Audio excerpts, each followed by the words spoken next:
I made my first quote-unquote money with this thing known as like military tactical shovel. Welcome to another episode of Kart&Commerce. Today we have with us Norman. Norman. Tell us a little bit about yourself and tell us why you're picking the character you're picking. So, my name is Norman. I am originally from LA, and then I moved over to Vegas. But yeah, a little bit about myself. I mean, honestly, What did you want this controller? hold on. Let me... Doesn't matter actually. Okay. I am picking Toad. Yeah, sorry, you said a little bit about yourself. But Oh, I or- interrupted you. Whoops. Press A. No, you have to press A. We'll get there. I gotta remind myself. Wait, is this left? All right, this is left and right, and Yep. not this, right? Yep. Oh, all right, okay. All right, you know what? Hey, I don't understand any of this stuff, but hey, I'm still gonna be able to. That's what they all say. Every single one of them. You're all gonna lose. Wait, how do you actually We show need a the rematch with stats? Zoe and Super There we Smash. go. A little bit about myself. I'm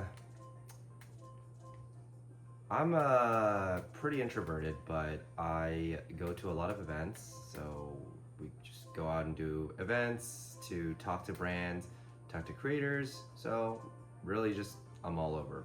But I'm picking It's not Toad. really a lot about yourself, but why don't you tell us how did you? I guess tell me about like your life growing up and how you got into e-commerce. Oh, so you should just ask me what the meaning of life is.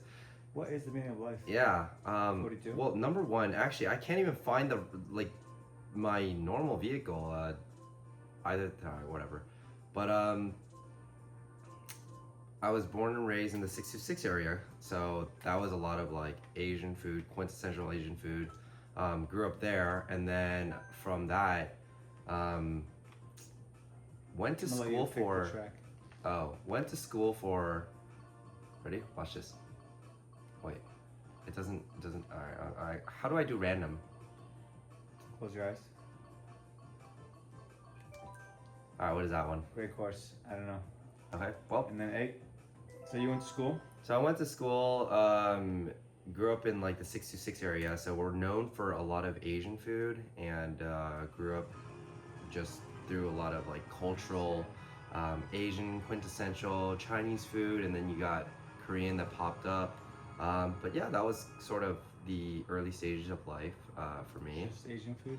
This is a lot of Asian food, and went This is into late. This is like we're at the edge of it. We're at the end of e-tail. It's like 11. It's almost midnight. yeah, you got me thinking about food too now.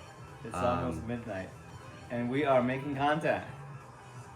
Content Shout don't out to stop. everybody that's done the first season so far. So, you grew up around a lot of Asian food, and what did you study in school? Like, how did you go from Asian food to what you're doing now? I actually wanted to be, believe it or not, a neurosurgeon for an early part of my life Okay. until So almost the test end. results showed up. Well, you know what? Actually, somewhat true, but not really. It was just more of like I got really, really lucky early on, and Okay. I landed a job at a clerical office, mainly specializing in cardiology, and based on that, I realized automatically that all right, this is not what I wanted to do. This was very short after high school, basically the year after graduation, and so working at this office, a lot of the doctors were going through depression. So I was like, okay, well, do I really want to go through like school studying biology and being depressed after that, like going through residency? Like, you know, I do want to help people, but I don't think I would myself be happy doing so. Okay. So, yeah, and I think So you read the room and you were like, no, thank you. I mean, I was like, nah, I'm good. Yeah. But I then decided, okay, maybe I'll study philosophy, because actually philosophy is something that I really enjoy studying. And how do I studying philosophy, I was like, all right, maybe I'll just be a lawyer or something. And through that, my father actually was very much so against me being a lawyer, believe it or not. Usually, in Asian households, It's like, oh, you got to be a lawyer or a doctor, and actually, Engineer, yeah, or an engineer, maybe, yeah. So like computer stuff.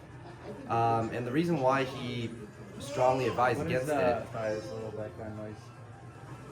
Go ahead. the reason why he strongly advised against it was because he kind of thought that lawyers make dirty money, and Okay. so if it's something where you're not happy with the way that you're making money, like oh, defending people that Yeah. may not be the best, of your interest, that may not be the way that you should get money. So That's nice. That's nice. wait, how am I? Okay, I can't even see how far away I'm gonna have to sit this here, so that I can see. Excuses now are coming in. Excuses now are Yeah. coming in. That's gonna get picked up audio wise. What is? That. No, it's not. Why We have Zoe here from the previous episode. No, it should be good. It should be good. You guys are mic'd up. It's not gonna hear me. And so you decide you don't want to be a doctor. Yeah, I was like, okay, no doctor. Let maybe explore being an attorney. That didn't pan out well, but at the same time, I actually started dabbling into this thing known as dropshipping, which a lot of like early ecom people will like. So that was your remember. kind of window into e-commerce. That was my window into e-commerce, and at the same time studying philosophy during that whole. I got something life. for you. Oh yeah? Oh, nice. Very well receptive of that, but went into that space and realized really quickly, like actually philosophy is something that I really enjoy like learning about, Okay. and just critical thinking and things like that, or just maybe taking a look at certain questions and looking at all different options of, is it right? Is it not right? Right. Well, here are the arguments. But as I was doing dropshipping, I was like, okay, you know what? My dad doesn't want me to be a lawyer. Okay, that's fine. This dropshipping thing seems to be doing well. And Why what were you don't? dropshipping at the time? Oh, actually, I made my first, I guess, quote unquote, money with this thing known as like military tactical shovel. So it's basically a compactable shovel where you can unravel and different tools come out. It's actually really cool. Like, Who's your ideal customer there? zombie apocalypse people, camping people. So you people just with started. backpacks. How did you figure out that's what you wanted to dropship? I just put a lot of stuff on the internet and then just try to see what worked and what didn't. So you were just putting random stuff, and then you would Yeah. buy it. If people bid, then you would go ahead and dropship it. I would essentially just put it up on Facebook, yeah, and see what was doing well, what was not. And amongst those, we had really good margins on the tactical shovel stuff. Okay. So you start with tactical shovel. That works for you. Where do you go from there?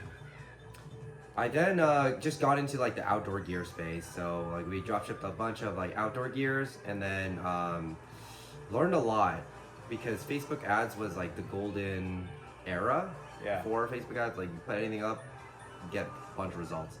And while doing so though, I realized the longevity was not the best for dropshipping. Okay.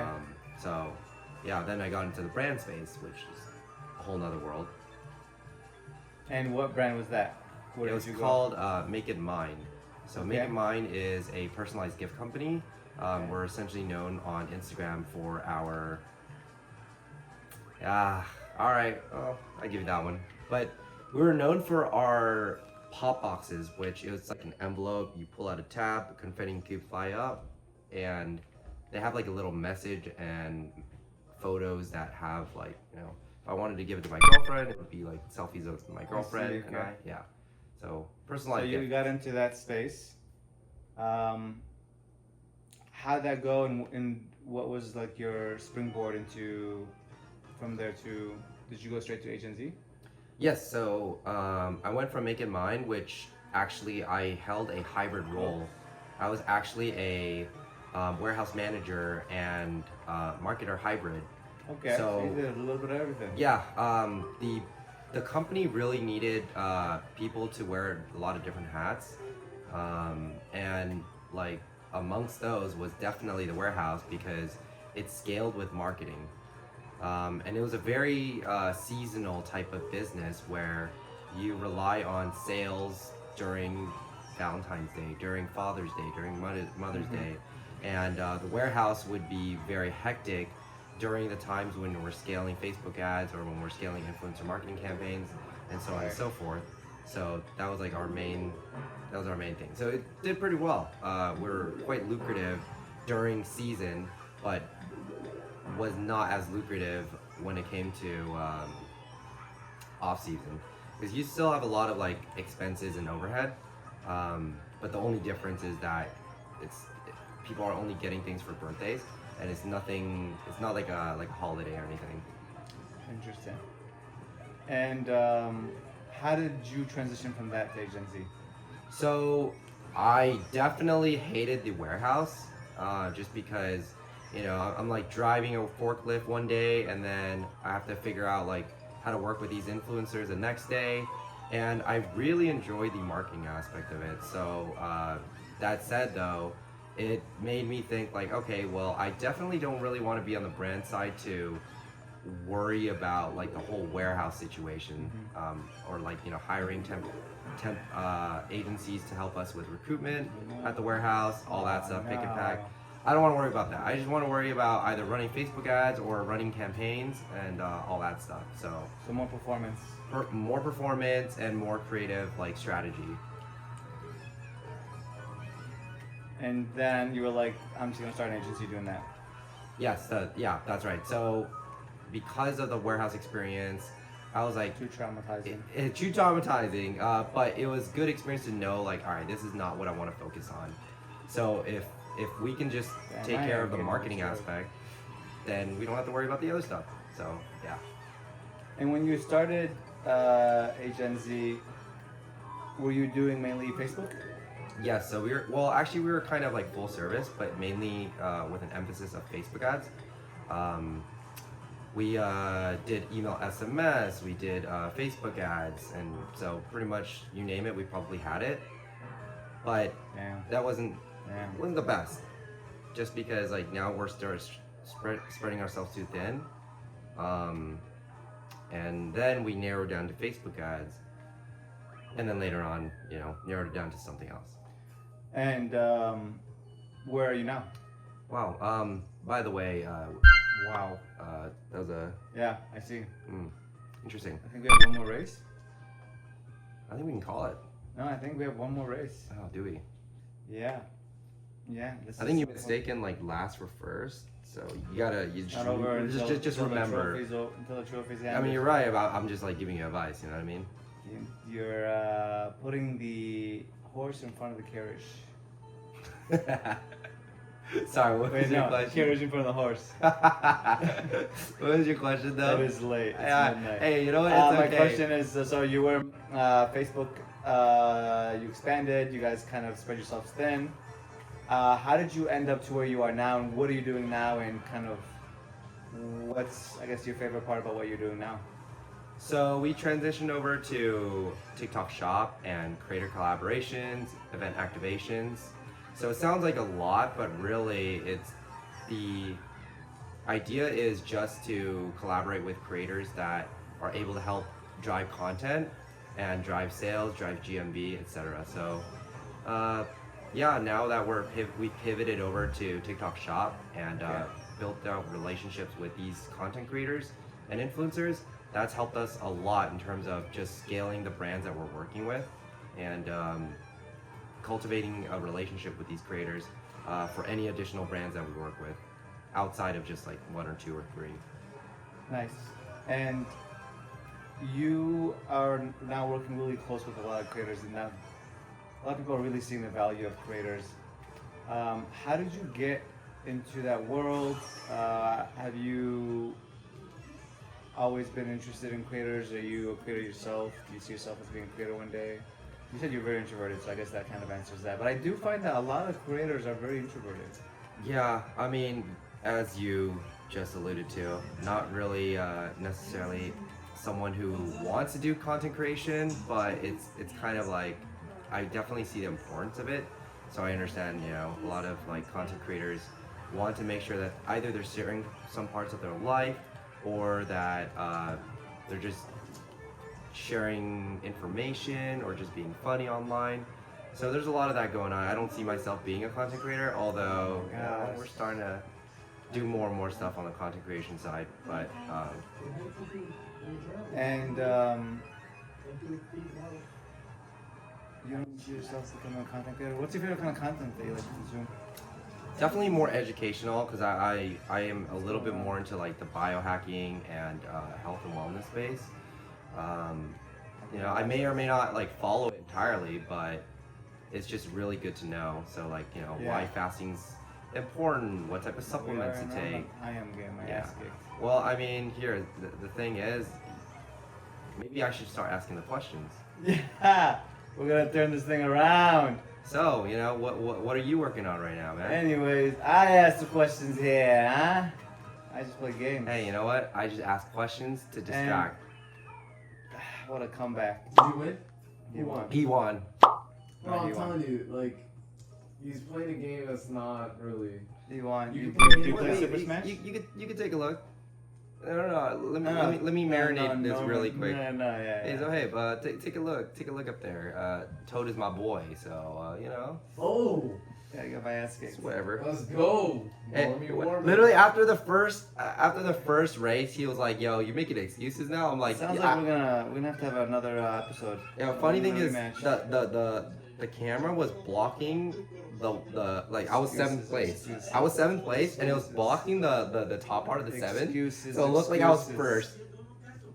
One last question. Sure. Anything else you want to say to the audience before we let them go? I mean honestly, if you are getting your butt kicked, just stop asking questions. Just play the game. Just play the game. Sometimes you just gotta focus. Yeah. Thank you. Narrow down on your lane and just focus on where you're going. So Exactly. yeah. Yeah. Avoid the bumps on the road and just one person after the other until you're in first place. Well, bumps on the road, make sure you hit the right key. There's a lot to handle. There's a lot to learn. You need to watch some educational content on Mario Kart. Yeah, well, my man. Thank you. Thank you for having me. And thanks for Appreciate having it. us here, hosting us. We had a great time here at ATL. He puts on some amazing events. So if you haven't already gone to any of his events, please do. And we'll see you. We're gonna have to have a rematch with him and Zoe. Yeah. We'll see you next time. Really excited. But